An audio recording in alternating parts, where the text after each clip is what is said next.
sitting in the porch having a nice cup of tea and having a bit of porridge. It is so sunny out here today. It's really nice. So yeah, I thought I'd eat my porridge outside. Oh, it's so nice. We haven't had sun for ages. I feel like I've just got a massive shot of vitamin D that I properly needed. Yeah, so welcome to, I think it's episode 12 now of the Late Night Knits podcast. So I hope you enjoy this episode. Hopefully I'll edit some videos. Yeah, but it's too sunny to do any today. Now I might do some later. I think sunset's at like 7 or something, so I've got a bit of time. That should be quite nice. Do you like my headband? This is from my Lichen alpaca, so I'm quite chuffed about that. I think it turned out quite nicely. I might write up a little pattern. It's so simple. It's a really nice knit, so and I'm really happy with the colour that it turned out, so it's really cool. Alright, enjoy the episode.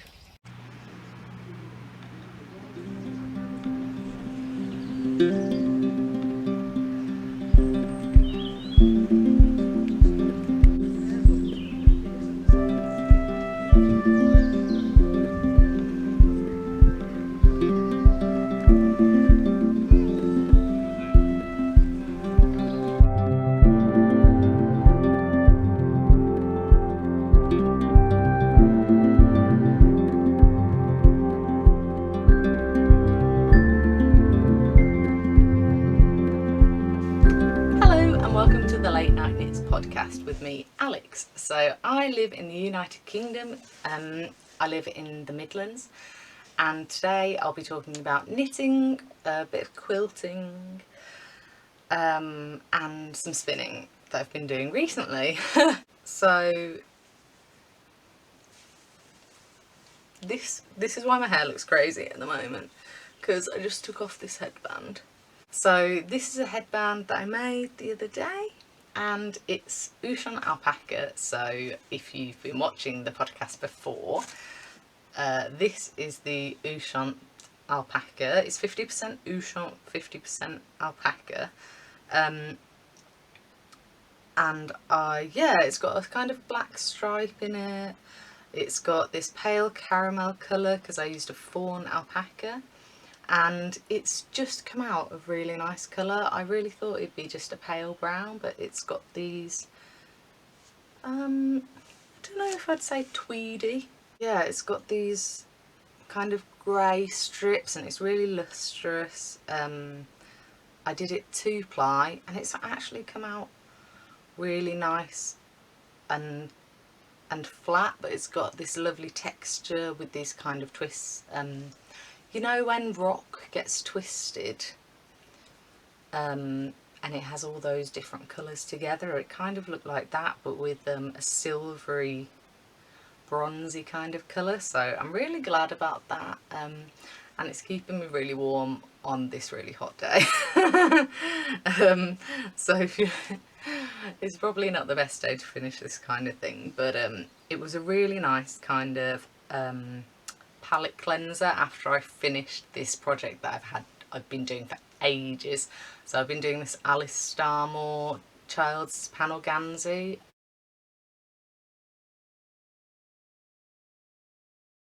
I'll just go through this a little bit. So this is my finished object, my Alice Starmore child's panel ganzi, and this is my niece wearing it. So we did make a few modifications, and I think that's quite fun to do.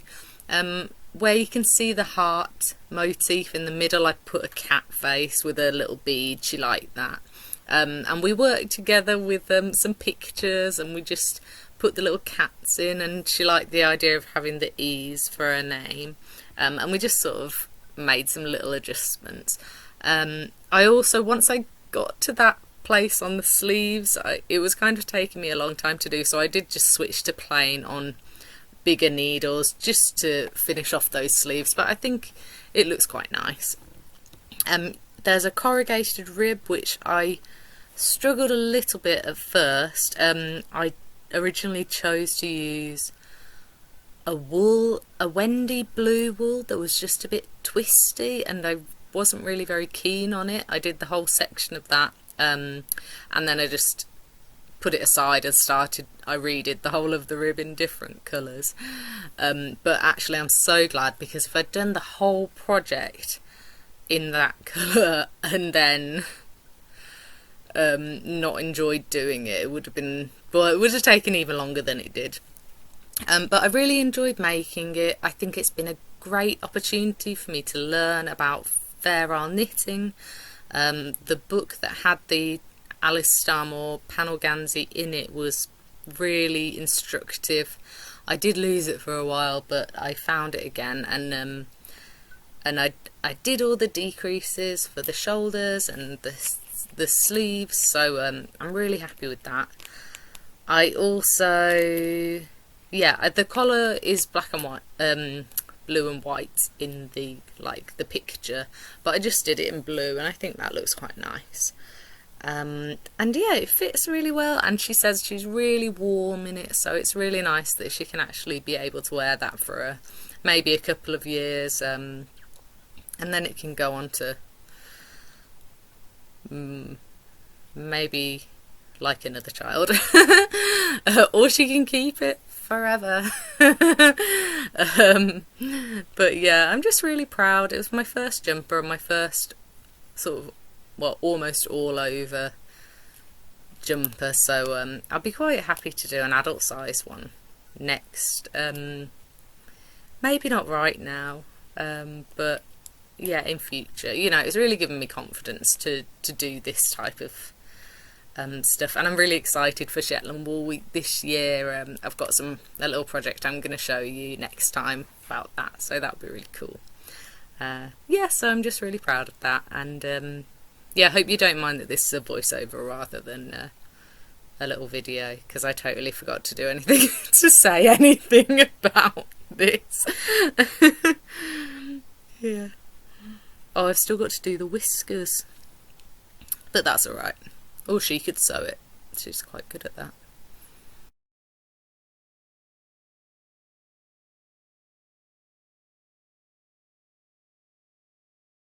I feel like I've been doing it for about 3 or 4 years now, and it's absolutely mad it's taken me that long. I'm sure if I'd sat down and done it, it only would have taken me 6 months.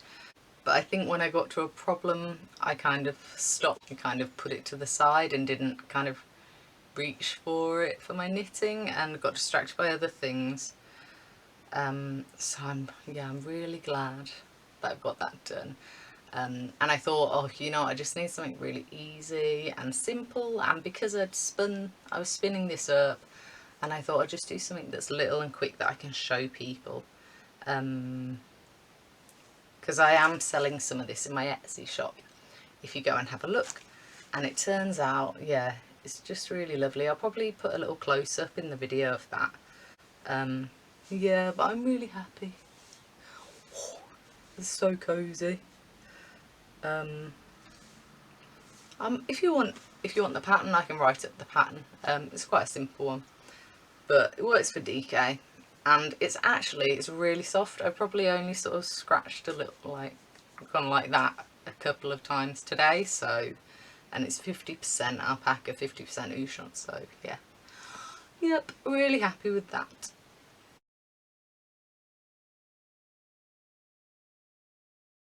I really love doing like little projects, because they just give you that little bit of satisfaction, don't they?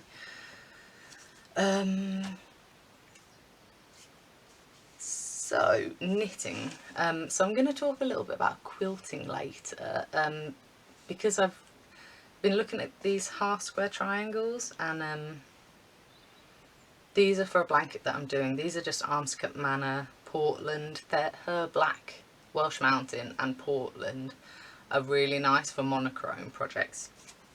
And this is her 4-ply, which I bought DK the last time I bought from her, but I thought, oh, 4-ply would be nice. And yeah, so I was going to do some big artwork, but to be honest, I'm kind of just small projects at the moment.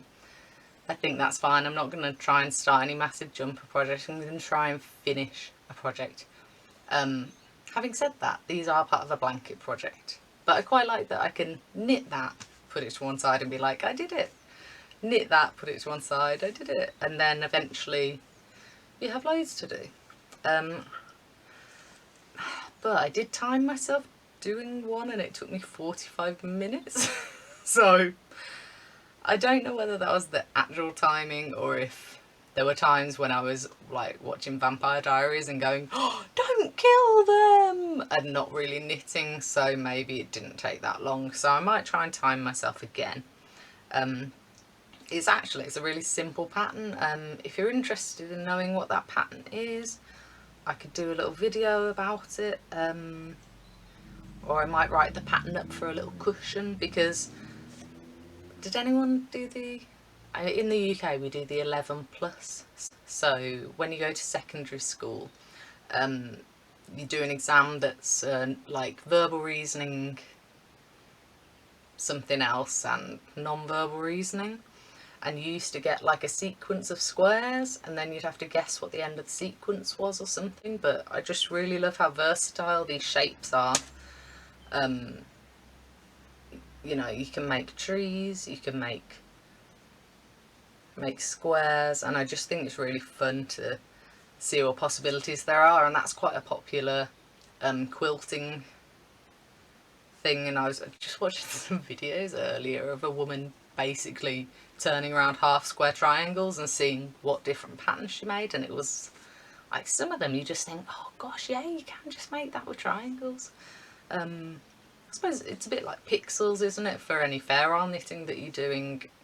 The smaller the pixels, the more a more detailed pattern that you can make. So yeah, from a design kind of place, that's quite nice. And yeah, I was thinking about doing, so I was thinking about a new project, these Whoopsie-Daisy socks. I keep seeing them, I must follow a hashtag, Charlotte Stone of Stone Knits, and I was thinking it'd look really nice in a sort of mermaidy colour. Ooh, does anyone fancy a crumpet?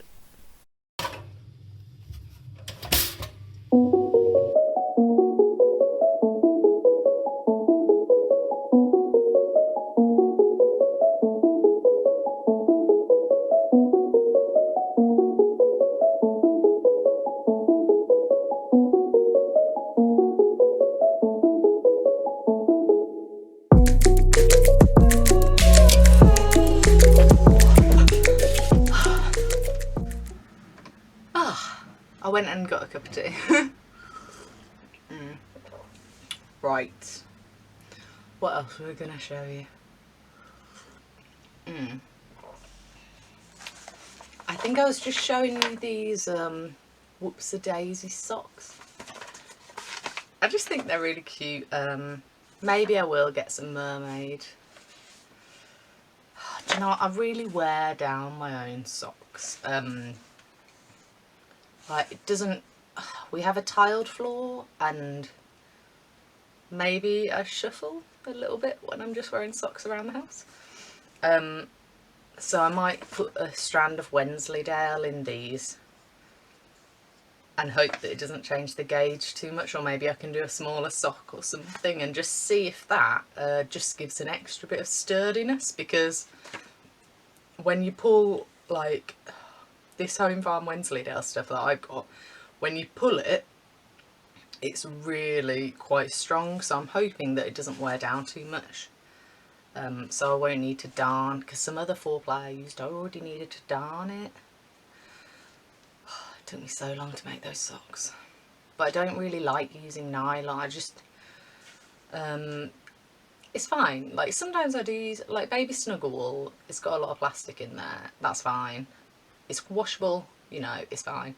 But there's sort of a squeakiness about acrylic yarns that, I don't know, it's just, wool is just nice. I mean, yesterday I was knitting with some wool and my hands were getting a bit sweaty and it was sticking to my hands, so I didn't like that. But, you know, pros and cons, isn't it? Yeah, so I'm looking forward to that. And I got that, I think I just got that off Ravelry. I've got this mustard colour, and I've got a dark blue, and I've got a greeny blue. I might just use the Uradale stuff that I've got. Maybe I'll do a red one. I've got quite a lot of red, so anyway, comments below, see what you think. I've got loads of different colours, so I talked a bit about these half square triangles that I'd done, and how I really liked how they work together, and I've noticed before that I've not always done the right level of contrast, so it's nice to just go, you know what, black and white, monochrome, let's do it, and it will really pop. That colour will. So excited to do that. And yeah, I asked my niece to bring me this quilt.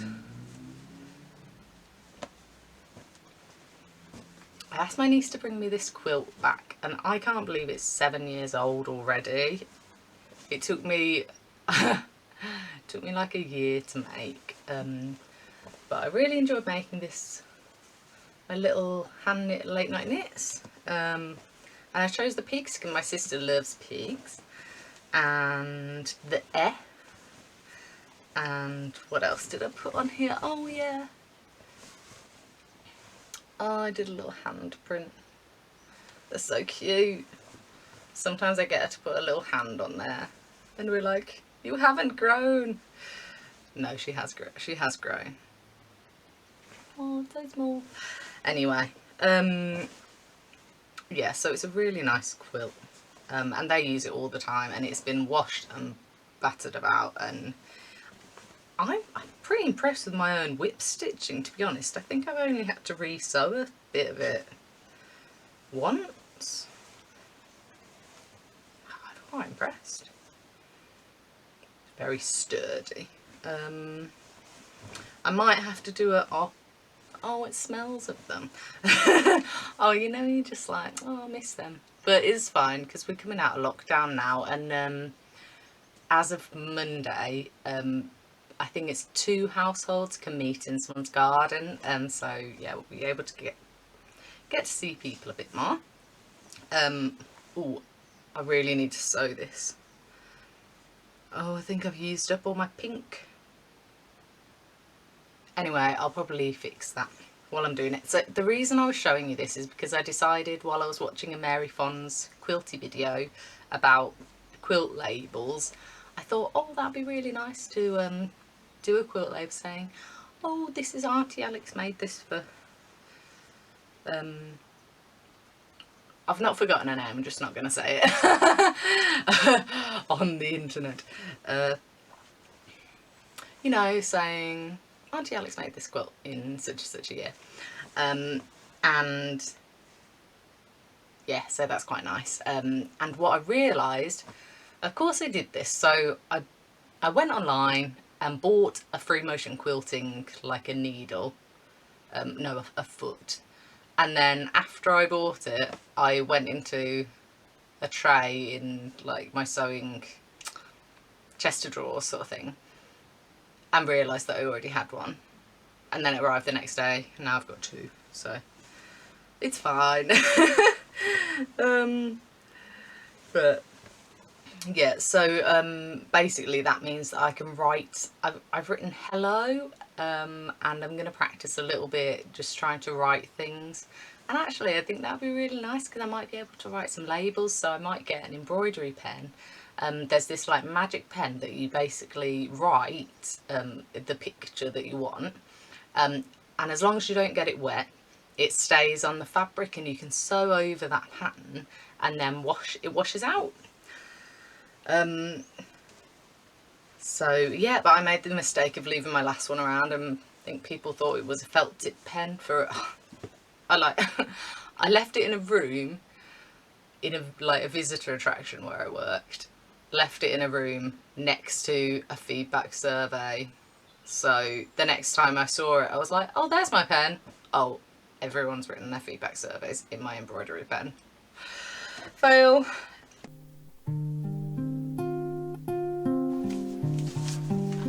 So this is a fabric postcard that I made, and I couldn't remember where my one with the canal bridge was. but I did this one because I was trying to kind of replicate the rhombus shapes on this. Now I've done these shapes, and what I realised on a small scale was that I needed to cut the top off the shape that I cut out, and for some reason that makes the points. I don't really understand how it does it, but it's really nice to figure things out on a small scale without having to do a massive quilt before figuring it out. So I think these are kind of really nice samples to just try out anything. And I've seen an improv quilting block that looked really fun. I think it's Tales of a Stitcher did some really nice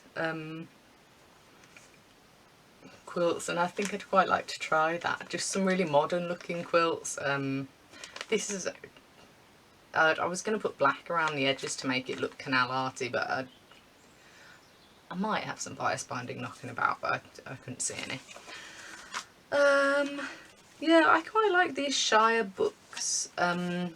Whenever you go to somewhere like Avencroft or the Wealden Down Museum, they seem to sell these in the shop, and they've got just some really nice pictures of the history, you know, of things. And I've got one about bees and bee bowls and orchards, and I've got one about chains and chain making, because we went to somewhere where there was a blacksmith's forge, but it wasn't very exciting. Might be exciting to a blacksmith, but it wasn't the most exciting read. I don't know what I was expecting. But it is amazing looking at some of those chains for ships that are like, for anchors for ships, they're massive. Like, you see a man standing next to a link in a chain and it's the same size. That's mad. But yeah, so that was quite a good book. I also, this time of year, I really use this book a little bit. I know quite a lot of the butterflies around here now. Ooh, that's cool. So yeah, last year we didn't know what a sawfly caterpillar looked like. What else did we, because it looks like a caterpillar but it's not. And I found out what a tortoise shell looks like. They're little black caterpillars that all seem to hang out together. Like, there are probably about 30 together on nettles, and sometimes you'll find a black peacock butterfly caterpillar. The cinnabar ones are the stripy ones, obviously. Well, maybe not obviously.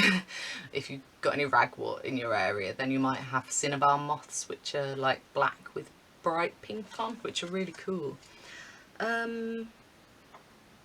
Yeah, we have small tortoise shells where we are, and I have seen a red admiral. And I've seen a load of ladybirds so far, but obviously I don't need a book for ladybirds. But it's just, you know, it's got pictures and it's got what they are and where they live, and you can kind of figure out, like that elephant hawk moth. I can't remember if I put it on Instagram or if I looked in this book for it, but they're like as big as my little finger.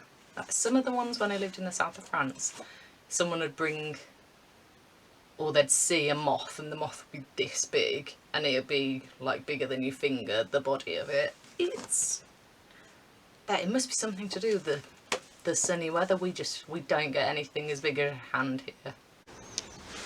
There he is hiding.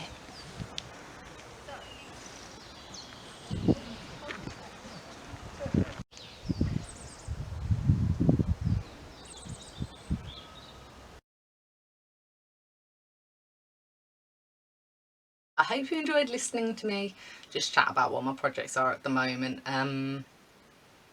And yeah, if you want to join in Bats to Hats, that will be about the end of summertime. I suppose this was a kind of mini Bats to Hats project. And I have got a little hat pattern that I'm working on, but obviously that's secret and it will come out when the KAL comes out. And oh yeah, so Ange from Yarn and Yarns has done a really cute vlog. It's she's doing a KAL called Fluff to Stuff. I think, well, she's part of it, and so she got this really nice fluff and she's made it into stuff. She made a little monster, so that was really cute. yeah, and it was really nice to just see the process, I think, as well. I'll probably try and do a video like that later as well. And yeah, oh yeah, I've done a little snail race, so I hope you enjoy watching that. That's going to show who won the project bag in the end. So a few people joined my Fluffy Friends KAL, and I've really enjoyed that. And actually, I was saying to Ange recently, like, it's so nice to have that knit along motivation and just say, right, by April I'll have done that project, got it off. And I was starting to feel a bit bad about not finishing that jumper, because, you know, especially with children, if they grow up too quickly.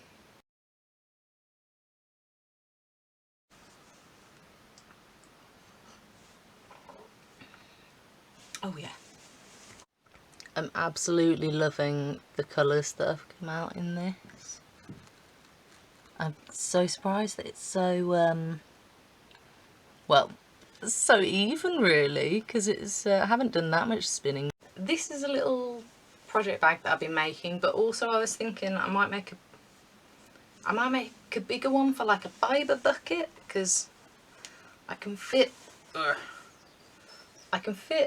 50 grams of fibre in there, but really I think having 100 grams would be nice.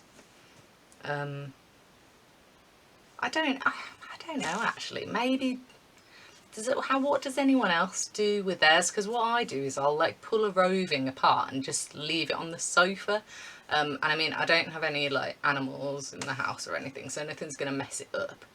I just put them on the sofa, like in thin strips, and then pulled them in. So maybe a bag isn't a good idea. Does anyone use a fibre bucket or a fibre bag? Or how do you look after your fibre when you're sort of waiting to spin?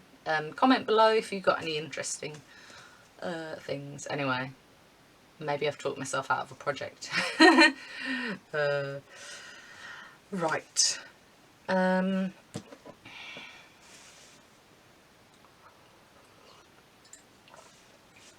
Yeah, it's a really sunny day, so I've just been going outside and filming all the little like animals and bits. We went to a National Trust place recently that had great crested newts, which you never see, so that was really fun, and I hope you'll enjoy the spring walk that I've got for you. There was like it wasn't a real trail, but it was like a tap trail that I kind of did.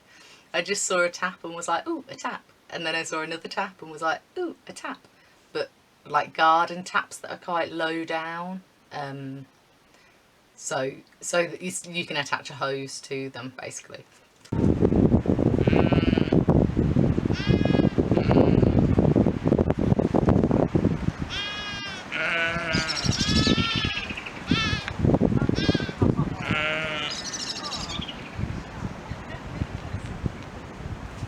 And then we saw some sheep.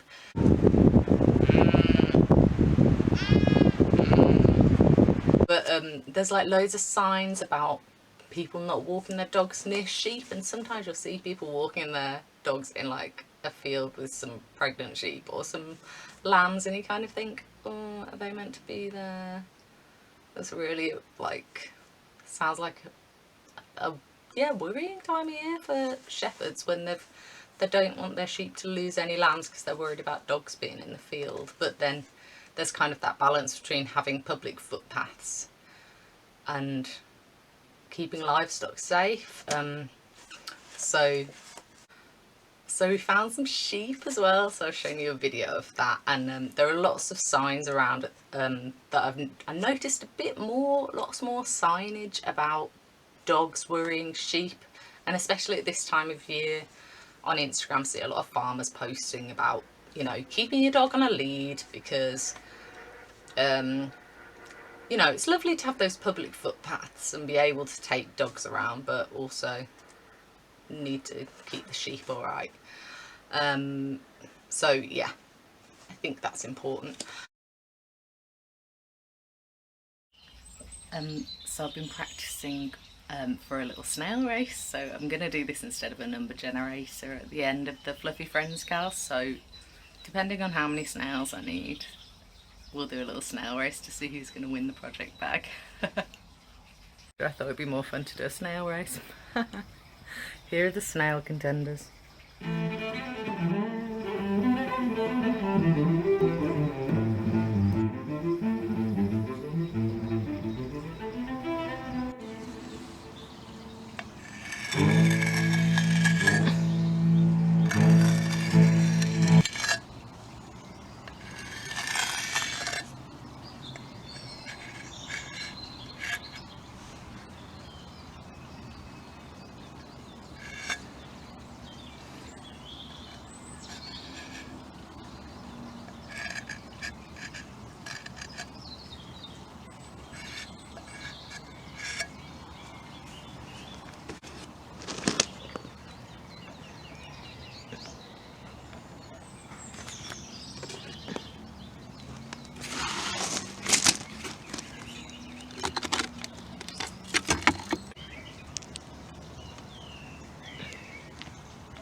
Right, let's see who's gonna win.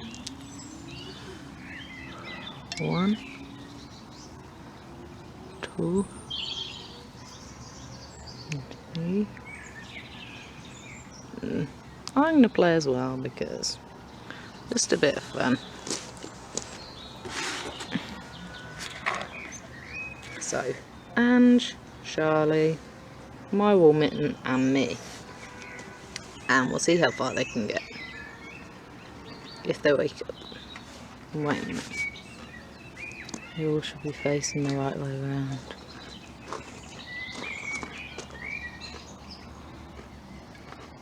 Is that one alive? They're all alive. What is their name? Ange, Charlie, Carrie and me. And I'm going to see who's going to win the Fluffy Friends KAL. By who wins the snail race. Is that a video? Yeah. We were there for ages.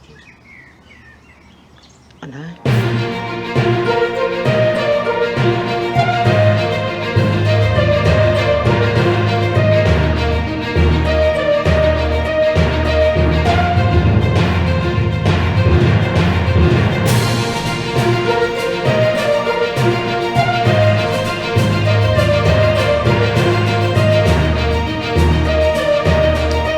Well, you can't win.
Why are you going that way?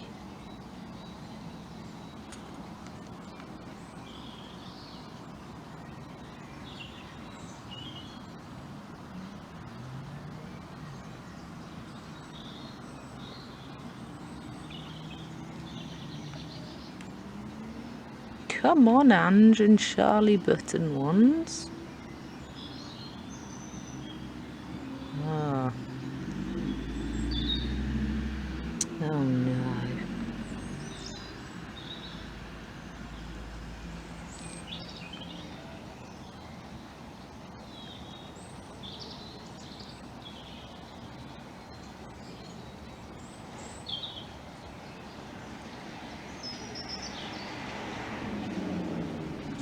Ugh.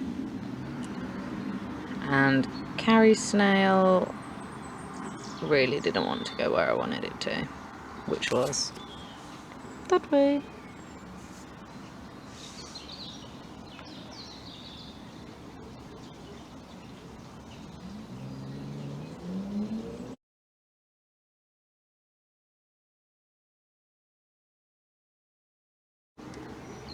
Right, so we're waiting for Ange or Charlie's snails to actually wake up.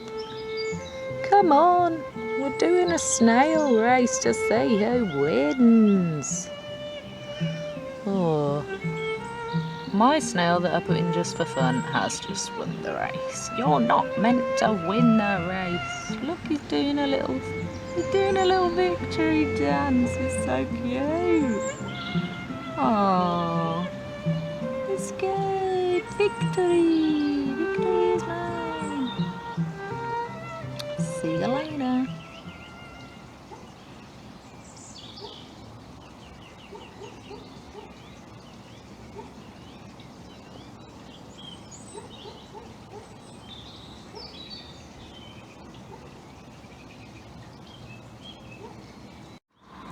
Let's just see if we can tempt the snails to come out of their shell with this little bit of grass. Come on, Ange and Charlie snails. You know you want to. Yes, snails are really slow.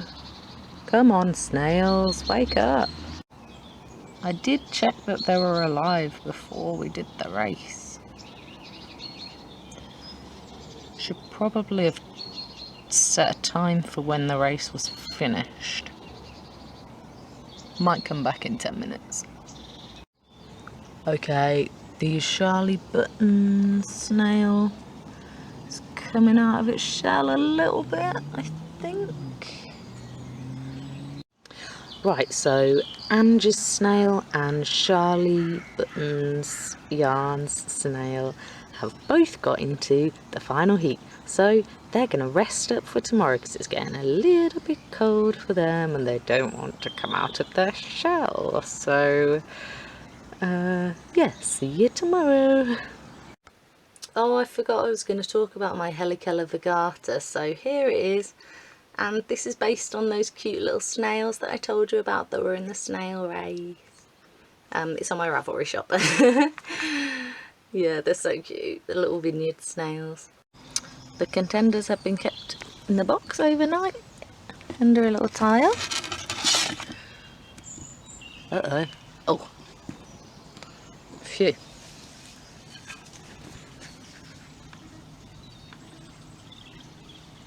There they are. They were nice and shady. Let's put them back in the shade. Right, so we know Angie's was the yellow one and Charlie Button's was the sort of browny one. And go!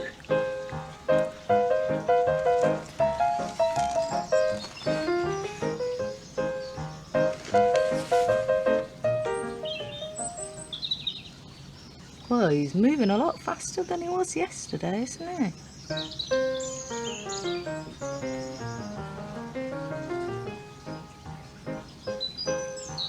Sorry, Ange, your snail doesn't seem to want to do much today. Oh no, don't go across the finish line at least. Oh. And moving up. Is he gonna go straight forwards or is he gonna turn around? He wants to have a little chat to his friend.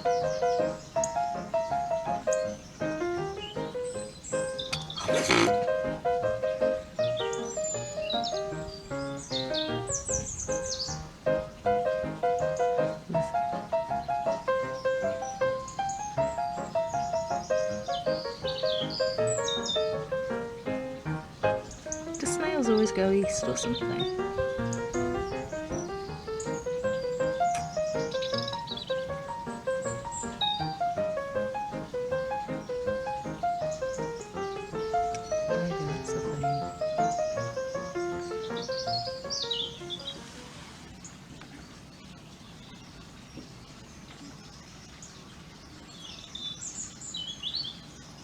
Having a little chat with his friend.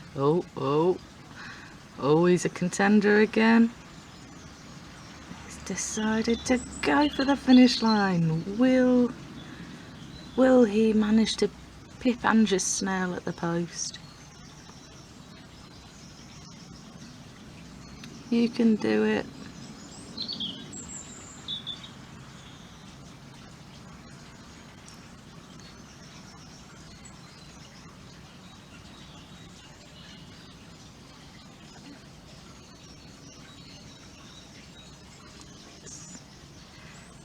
And this is the slow motion.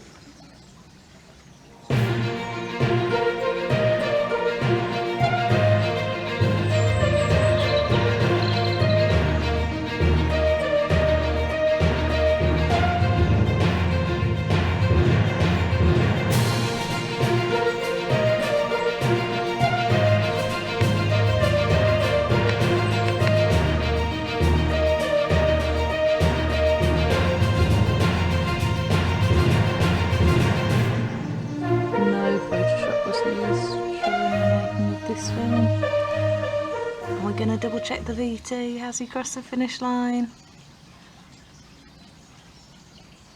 I think that's got to count, hasn't it?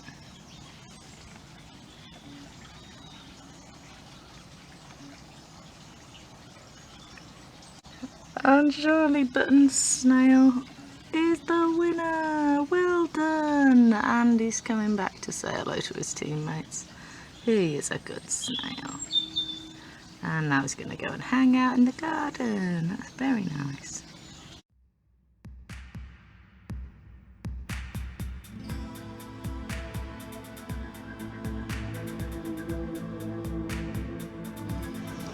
Look, there is actually a snail in there. He's a very sleepy snail. Are you coming out, love? Come out and show everyone that you were actually alive.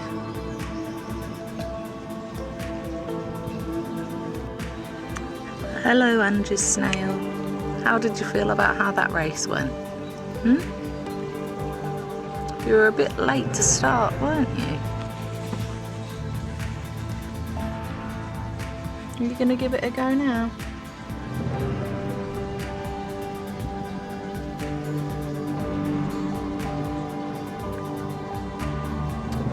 It's alright, it's only midday. You can have a little sleep.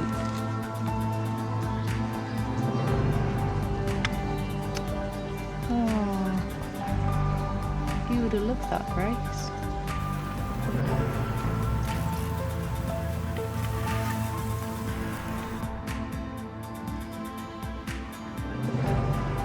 Sorry, Angie, I didn't pick a very good snail for you. They just want to hang out under the tile, having a night under the tiles. So I just decided to pop a few little clips from a little walk that I did recently in a local National Trust place, so I hope you enjoy that.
There's Dad.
Oh yeah.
The Monarch's Way is a 625 mile or 1006 kilometre long footpath in England that approximates the escape route taken by King Charles II in 1651 after being defeated in the Battle of Worcester. It runs from Worcester via Bristol and Yeovil to Shoreham, West Sussex. Why, thank you, Wikipedia. I've walked a tiny portion of this walk.